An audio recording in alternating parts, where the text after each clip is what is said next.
स्वागत है आपका फिर से एक नए रिवीजन सेशन में। ठीक है, आज हम लोग पढ़ने वाले हैं मौर्य उत्तर काल एवं गुप्त काल। ठीक है, मौर्य उत्तर काल एवं गुप्त काल पीडीएफ को। ठीक है, और देखिए ओपन करते हैं पीडीएफ को और फटाफट रिवीजन करना स्टार्ट करते हैं। जय गणेश भगवान जी, स्टार्ट करते हैं हम लोग। ठीक है, मौर्य उत्तर काल। ठीक है ना, तो हम लोग पढ़ चुके थे कि मौर्य का अशोक के बाद क्या बोलते हैं कि कौन था, कुणाल था, कुणाल आई थिंक था। ठीक है ना, वो उसके बाद क्या हुआ था, शुंग वंश आ गया था। ठीक है, तो देखिए मौर्योत्तर काल में सबसे पहले क्या था, हसना मना। ठीक है ना, तो ह से हो गया हर्यक वंश, उसका शिशुनाग वंश आया, उसका नंद वंश आया, फिर मौर्य वंश आया। ठीक है, मौर्य वंश का जो अंतिम शासक था आई थिंक कुणाल था आई थिंक। ठीक है ना, क्या कहते हैं कि उसकी हत्या कर दिया और पुष्पमित्र शुंग ने और शुंग वंश की स्थापना किया। ठीक है, शुंग वंश के बाद कण्व वंश आया, तब सातवाहन वंश आया। ठीक है ना, शुंग वंश, कण्व वंश और सातवाहन वंश। देखते हैं शुंग वंश, कण्व वंश और सातवाहन वंश। शुंग, कण्व वंश और सातवाहन वंश। ठीक है, आगे बात करते हैं कि शुंग वंश के बारे में बात करते हैं कि शुंग वंश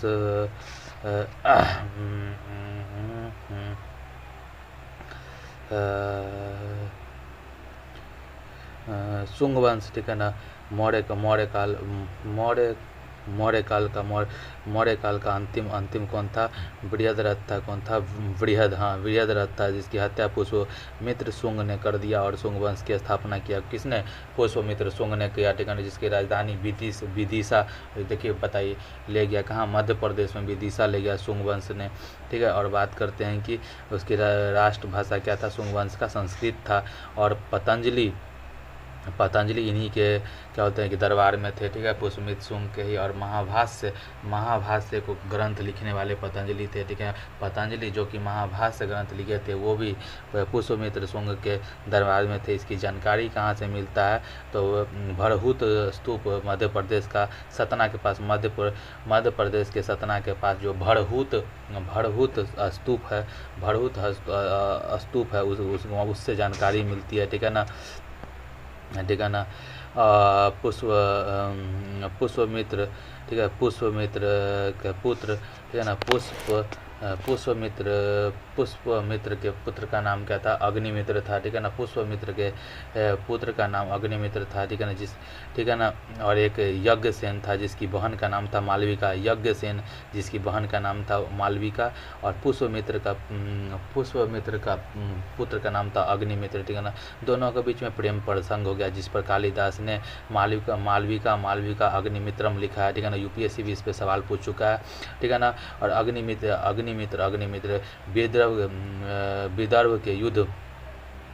विदर्भ का युद्ध के बाद क्या हुआ कि पुष्पमित्र दो अश्वमेध यज्ञ करवाए थे। ठीक है ना, और पतंजलि के नेतृत्व में दो अश्वमेध यज्ञ करवाए थे पुष्पमित्र ने। ठीक है ना, और क्या बात करते हैं कि शुंग वंश का अंतिम शासक देवभूति था।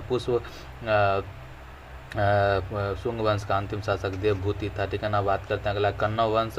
देवभूति की हत्या कर दिया वासुदेव ने, जो कि कण्व वंश का संस्थापक था। कण्व वंश का संस्थापक कौन था, वासुदेव। कण्व, ठीक है, वासुदेव तो कन्हैया, कृष्ण कन्हैया होता है, कण्व तो वासुदेव हो गया। और देवभूति की हत्या करके कण्व वंश की स्थापना की। और अंतिम कण्व शासक का नाम सुशर्मा था। अंतिम कण्व शासक का नाम सुशर्मा था, सुशुरमा। ठीक है ना, सुशुरमा तो वासुदेव से स्टार्ट हुआ, सुशुरमा अंत हो गया। फिर इसकी हत्या सिमुक ने कर दिया। इसकी हत्या किसने कर दिया, सिमुक ने कर दिया। सिमुक, ठीक है ना। तो देखिए सबसे पहले बात समझना होगा कि देखिए शुंग वंश का स्थापना किसने,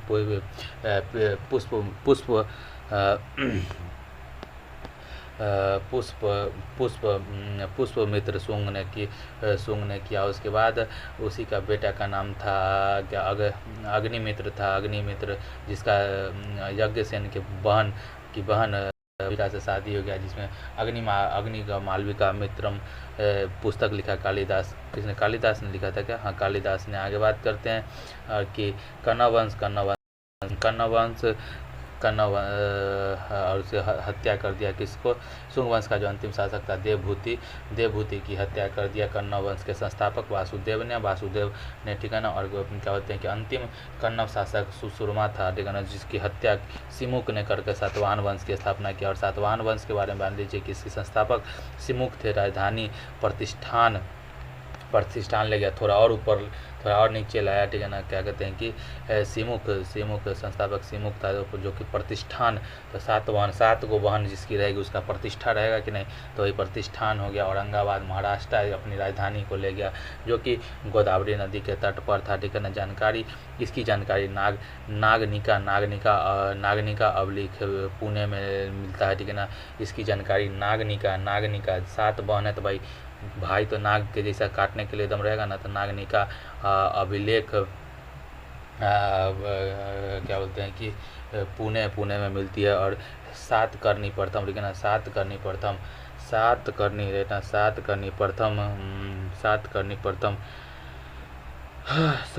प्रथम अश्वमेध यज्ञ।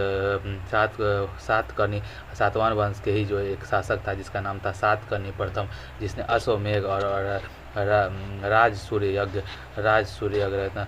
सातकर्णी प्रथम और अश्वमेध यज्ञ प्लस राजसूर्य यज्ञ करवाया था, ठीक है ना। भूमिदान प्रथा का शुरुआत है ना, अश्वमेध यज्ञ और राजसूर्य यज्ञ है ना।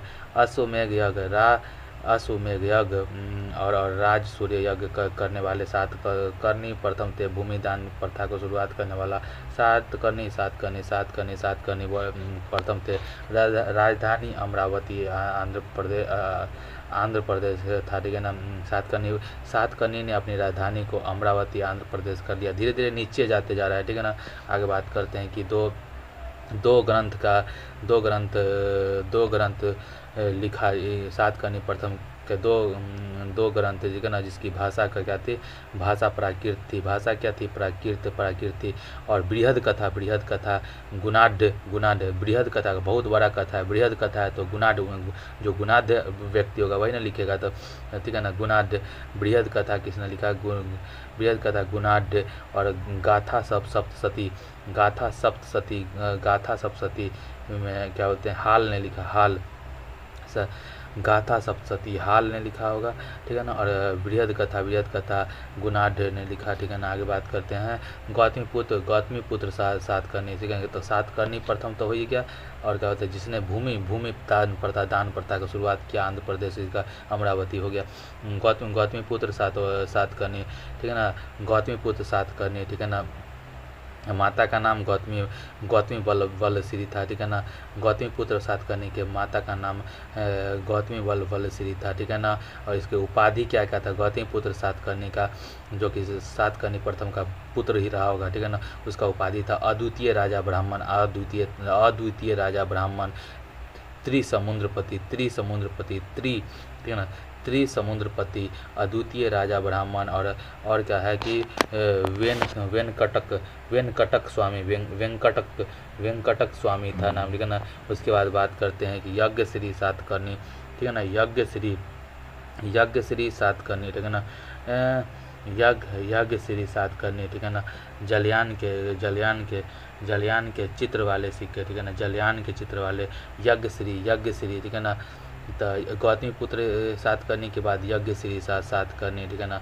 जलयान के चित्र वाले सिक्के है ना, जलयान के चित्र वाले सिक्के यज्ञश्री सातकर्णी, ठीक है ना।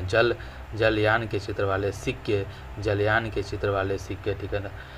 जलयान के चित्र वाले सिक्के यज्ञश्री सातकर्णी ने चलवाया, ठीक है ना। सिक्के के निर्माण के लिए शीशे का उपयोग करे थे, ठीक है ना। यज्ञश्री सातकर्णी ने कारले का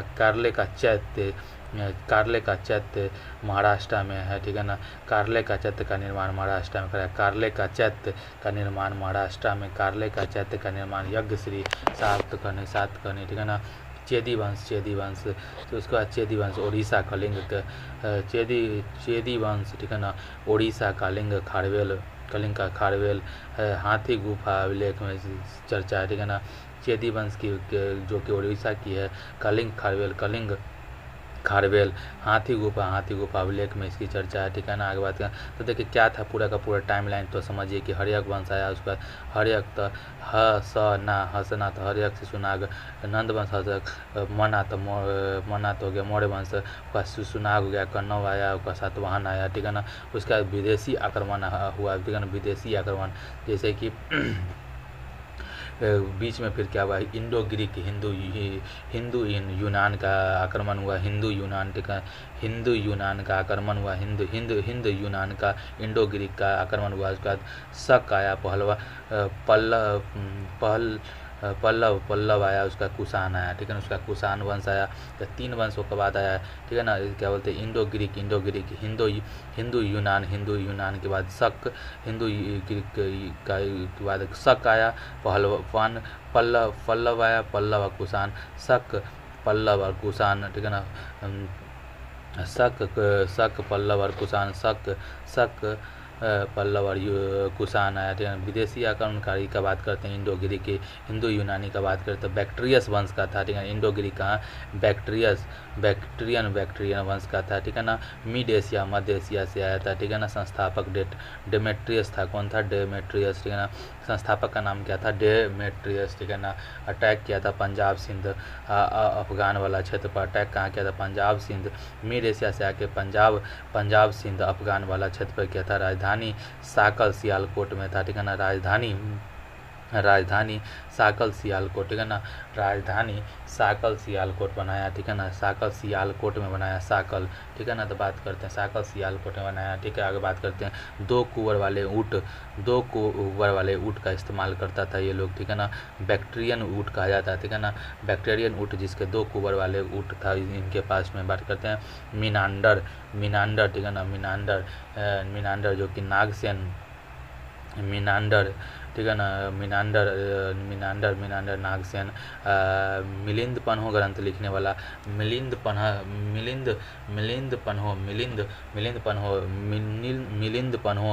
पनाह मिल गया तो ग्रंथ लिखने वाला कौन है, नागसेन, ठीक है ना। क्वेश्चन आंसर फॉर्मेट में मिलिंद पन्हो कैसे लिखा हुआ है, क्वेश्चन आंसर फॉर्मेट में लिखा हुआ है, मिलांडर, ठीक है ना। बौद्ध धर्म की शिक्षा, बौद्ध धर्म की शिक्षा, बौद्ध धर्म, ठीक है ना। बौद्ध धर्म की शिक्षा, बौद्ध धर्म की शिक्षा, बौद्ध धर्म की शिक्षा देने वाले बाद है नोट हेलियोडोरस, ठीक है। इंडो ग्रीक नोट है, इंडो ग्रीक हेलियोडोरस, ठीक है। हेलियोडोरस है ना। शुंग वंश में गरुड़ स्तंभ की स्थापना हेलियोडोरस इंडो ग्रीक के, ठीक है ना। बात करते हैं गरुड़ स्तंभ माने भगवान विष्णु को समर्पित गरुड़ स्तंभ स्थापना विदिशा मध्य प्रदेश में शुंग वंश में हुआ था, हेलियोडोरस, ठीक है। हेलियोडोरस। आगे बात है शक वंश का पहला शासक, शक के मौगा जो होता है, मोआ या मौगा, शक वंश का क्या कहते हैं, पहला शासक मोगा था, ठीक है। शक था। 5 शाखाएँ थी इसकी, पश्चिमी क्षेत्र रुद्रदामन, पश्चिमी क्षेत्र 5 शाखाएँ थी पश्चिमी क्षेत्र पे, ठीक है ना। रुद्रदामन में इसका अभिलेख, रुद्रदामन, ठीक है ना। पश्चिमी क्षेत्र में रुद्रदामन था, ठीक है ना। रुद्रदामन, ठीक है ना। शक तो रुद्रदामन, ठीक है ना। जूनागढ़ अभिलेख गुजरात गिरनार में जूनागढ़ अभिलेख, ठीक है ना, जो कि संस्कृत भाषा में लिखा गया था। रुद्रदामन के इसी का पश्चिमी क्षेत्र में हेड कौन था, पश्चिमी क्षेत्र में रुद्रदामन था, ठीक है ना। जूनागढ़ अभिलेख गुजरात गिरनार के पास लिखा, ठीक है ना, संस्कृत भाषा में, ठीक है ना। सुदर्शन झील का निर्माण पुष्पगुप्त ने कराया था, पुष्पगुप्त ने जो कि चंद्रगुप्त मौर्य के का राज्यपाल था पुष्पगुप्त, ठीक है ना। सुदर्शन झील गुजरात में निर्माण किया, लेकिन जीर्णोद्धार रुद्रदामन ने करवाया। जीर्णोद्धार के रुद्रदामन के मंत्री सुविशाख ने रुद्रदामन जो कि क्या बोलते हैं शक वंश का था, रुद्रदामन के मंत्री सुविशाख ने करवाया। फिर पुनः जीर्णोद्धारण स्कंद गुप्त करवाएगा आगे चल के पुनः। तो पहली बार तो क्या बोलते हैं कि सुदर्शन झील जो गुजरात में, उसका निर्माण कौन कराया? पुष्पशुंग, जो कि चंद्रगुप्त मौर्य का राज्यपाल था। उसके बाद करते हैं कि जीर्णोद्धार रुद्रदामन, ठीक है ना, मंत्री सुविशाख, ठीक है ना। बात करते हैं पुनः जीर्णोद्धार स्कंद गुप्त ने कराया। आगे बात करें पल्लव वंश, ठीक है ना। पल्लव वंश संस्थापक खाली याद कर लीजिए इसका, पल्लव वंश का संस्थापक खाली याद कर लीजिए मिथ्रेडेट्स, ठीक है। पल्लव हो गया, पल्लव तो लव हो गया, तो मिथ्र तो मिथ होता है पल भर का लव जो होता है ना, पल्लव बहुत ही मिथ डेट्स होता है कि मिथ डेट्स लोग करता है ना, मिथ्रेडस तो हो गया। फिर उसके बाद कुषाण वंश आया, ठीक है ना। इसका मूल स्थान मिड एशिया है, ठीक है ना। कुषाण वंश का मिड एशिया हो गया, ठीक है ना। यूची जनजाति कुषाण वंश का संबंध कौन से जनजाति से था? तो यूची, ठीक है ना। कुशांत कुख्यात तक यूची, ठीक है ना, जनजाति। सर्वाधिक सोने के सिक्के से कुषाण वंश नहीं चलवाया, ठीक है ना। कुषाण वंश ने सर्वाधिक सोने के सिक्के चलवाए। संस्थापक कुजुल कुडफिसस को माना जाता है, ठीक है ना। कुषाण वंश के संस्थापक को कुजुल कुडफिसस को माना जाता है। वास्तविक मिड बीम कुडफिसस को कहा जाता है, ठीक है ना। बात करते हैं यही जो कुषाण वंश के जो प्रतापी शासक थे जिसका नाम था कनिष्क प्रथम, ठीक है ना। कनिष्क का नाम था कनिष्क, जो कि 78 एडी में ईस्वी में 78 एडी में, ठीक है ना। 78 एडी में कनिष्क राजधानी इसका पुरुषपुर पेशावर है ना, पेशावर, ठीक है ना। और मथुरा बाद में मथुरा, ठीक है ना। पुरुषपुर पेशावर और मथुरा, ठीक है ना। तक्षशिला के गवर्नर थे, ठीक है ना। तक्षशिला के गवर्नर था कनिष्क, ठीक है ना। आगे बात है फोर्थ बहुत सिंगी थी कुंडलवन कश्मीर में हुआ था, जिसके बात है तो जिसके अध्यक्ष वसुमित्र थे। जिसके अध्यक्ष कौन थे? जिसके अध्यक्ष वसुमित्र थे। और क्या होता है? उपाध्यक्ष अश्वघोष थे, ठीक है ना। अध्यक्ष वसुमित्र थे, ठीक है ना। अध्यक्ष वसुमित्र थे और उपाध्यक्ष अश्वघोष थे, ठीक है ना। अध्यक्ष वसुमित्र थे, ठीक है ना। अध्यक्ष वसुमित्र थे, ठीक है ना। अध्यक्ष वसुमित्र और उपाध्यक्ष अश्वघोष। वसुमित्र अश्वघोष, ठीक है ना। उसी में बौद्ध धर्म का 2 भागों में बट गया था, हीनयान महायान, ठीक है ना। और बात करते हैं अश्वघोष ने ही पुस्तक लिखा था बुद्ध चरित्र, ठीक है ना। बुद्ध चरित्र पुस्तक किसने लिखा था? अश्वघोष जो कि उपाध्यक्ष था, उसने बुद्ध चरित्रम पुस्तक लिखा था। और बात करते हैं कि सेकेंड सम्राट अशोक, इसको कनिष्क को सेकेंड सम्राट अशोक की संज्ञा दी जाती है। बौद्ध धर्म का प्रचार करने वाला अच्छा था, ठीक है। अच्छा खासा प्रचार किया बौद्ध धर्म का। और सेकेंड सम्राट अशोक किसको कहा जाता है? कनिष्क। कुषाण वंश हो गया ना, ठीक है ना। कुषाण वंश का जो कनिष्क था उसको सेकेंड अशोक का संज्ञा दिया जाता है। और शक संवत 78 एडी में इंडियन गवर्नमेंट जो फॉलो करती है, ठीक है ना, उसको शक संवत बोलते हैं। 78 एडी में स्टार्ट किया था। आगे बात करते हैं इन्होंने किया था, ठीक है ना। वसुमित्र ने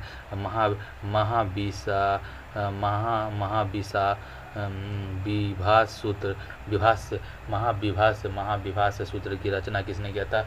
महाविभास्य सूत्र की रचना किसने किया था? वसुमित्र ने। बौद्ध धर्म का विश्वकोश कहा जाता है महाविभास सूत्र को। महाविभास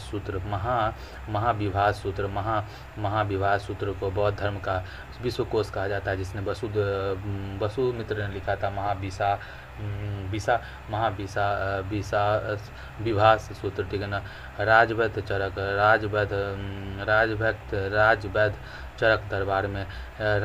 चरक दरबार में इसी के थे। कनिष्क के दरबार में राजवैद्य चरक थे, ठीक है ना, जिसने चरक संहिता लिखा। फिर नागार्जुन जिसने शून्यवाद सापेक्षिकता का सिद्धांत दिया, शून्यवाद और सापेक्षिकता का सिद्धांत दिया, ठीक है ना। भारत का आइंस्टाइन भी इन्हीं को कहा जाता है। इनके ग्रंथ का नाम है माध्यमिका सूत्र। तो नागार्जुन माग्या नागार्जुन जिन्होंने शून्यवाद सापेक्षिक का सिद्धांत दिया, और भारत का आइंस्टीन इनको कहा जाता है। और ग्रंथ का नाम है माध्यमिका सूत्र, ठीक है ना। कुषाण वंश का अंतिम शासक वासुदेव था। कुषाण वंश का अंतिम शासक कौन था? वासुदेव था, ठीक है ना। और क्या बोलते हैं कि कन्नव वंश का भी शायद कन्नव वंश का भी ना वासुदेव ही था, ठीक है ना। कुषाण वंश का भी अंतिम वासुदेव था, ठीक है ना। करना में बात करते हैं कि अब एडी और बीसी में समझते हैं। एक मान के चलिए कि जो बिफोर का जो ईसा मसीह के जन्म से पहले बीसी होता है, ईसा मसीह के बाद में एडी होता है, ठीक है ना। तो बात कर लेते हैं कि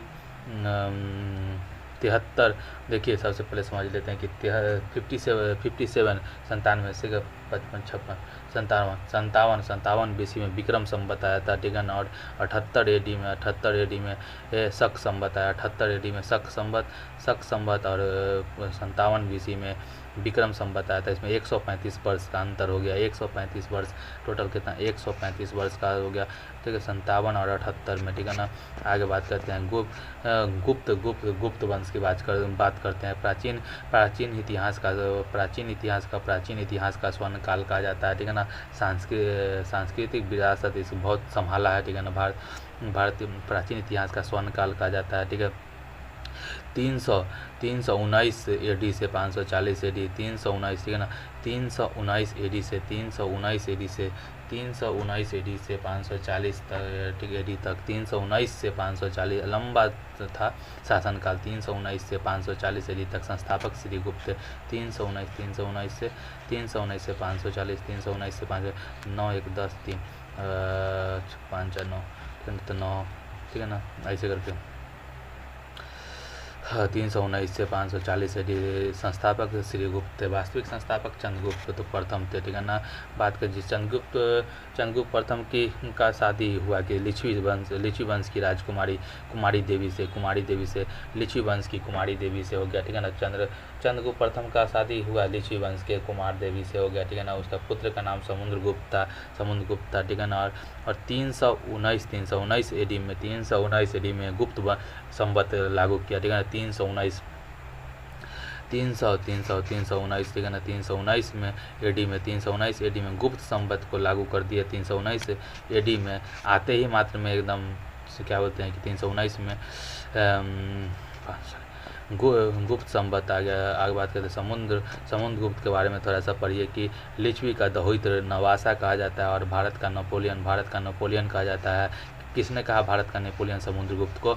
स्मिथ ने कहा, ठीक है ना। 21 युद्धों का विजेता, 21 युद्धों का भारत का नेपोलियन इसीलिए कहा जाता है क्योंकि 21 युद्धों का विजेता था। वीणा वादक था, कविराज की उपाधि वीणा वादक, कविराज, पदम भागवत, समर सत, पदम भागवत और समर सत, ठीक है ना।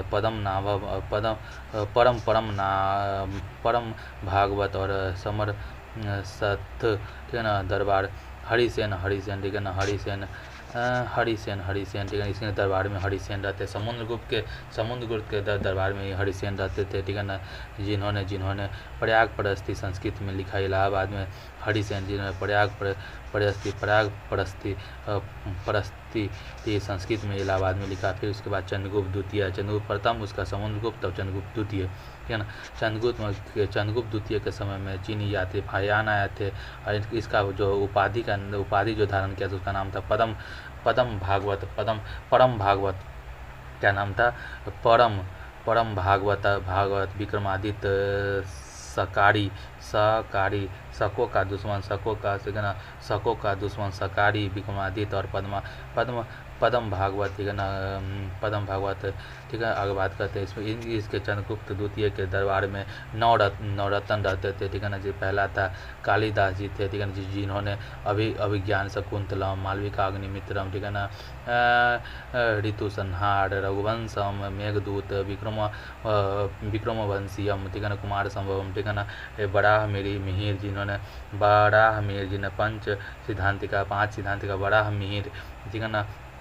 बृहरज्जा रज्जातक बृहरज्जातक बृहद संहिता बृहद संहिता पंच सिद्धांतिका बृहदरज्जातक बृहरज्जातक ठीक है ना, बृहद संहिता ठीक है ना, बराहमी ठीक है ना, धन्वंतरी चिकित्सा में धन्वंतरी हो गया 1 2 3 हो गया। धन्वंतरी चिकित्सा में वर रुचि एक वर रुचि हो गया, एक वर रुचि हो गया। एक अमर सिंह हो गया, अमर कोश ठीक है ना, अमर सिंह अमर कोश ठीक है ना। छपनक ज्योति छपनक दोष जो शंकु जो छपनक था जो कि ज्योतिष था, ज्योतिष छपनक माने क्षण भर में बता देता था ज्योतिष। शंकु माने वास्तुकार देखिए शंकु और अर्थ उनका था। बेताल भट्ट था, बेताल भट्ट जादूगर था, बेताल और एक था घट करयक था, घट रहते 1 हो गया। कालिदास 1 बार मेर 2 हो गया। धन्वंतरी 3 बड़ रुचि 4 अमर सिंह 5 अमर कोश 6 ठीक है ना, 6 छपरक 7 शंकु 8 एक बेताल भट्ट 9 मतलब कि ये बड़ रुचि नहीं रहता तो घट करयक ठीक है ना। नोट महारौली का लौह स्तंभ ठीक है ना, महारौली का लौह स्तंभ ठीक है ना। दिल्ली के लौह दिल्ली में है, लोहा से बना हुआ। चंद्रगुप्त द्वितीय ने बनवाया था, जंग रहित है, चंद्रगुप्त द्वितीय ने बनवाया था। कुमारगुप्त नालंदा विश्वविद्यालय का स्थापना करने वाला कौन था? कुमारगुप्त प्रथम था, कुमारगुप्त प्रथम। उसके बाद स्कंदगुप्त आया, उसके बाद कौन आया? स्कंदगुप्त आया। सुदर्शन झील का पुनः जीर्णोद्धार करने वाला हो ठीक है ना, स्कंदगुप्त। हुनों का आक्रमण करने वाला भी स्कंदगुप्त, हुनों का आक्रमण करने वाला भी। उसका विष्णुगुप्त अंतिम शासक था ठीक है ना। गुप्त काल में विष्णुगुप्त अंतिम शासक था। मौर्य काल, गुप्त काल और गुप्तोत्तर काल ठीक है ना। मौर्योत्तर काल हो गया, गुप्त काल हो गया। अब अगले बार हम लोग पढ़ने वाले हैं गुप्तोत्तर काल और दक्षिण भारत के वंश ठीक है ना। आज के रिवीजन सेशन में इतना ही, मिलते हैं फिर से नए रिवीजन सेशन में, तब तक के लिए बाय।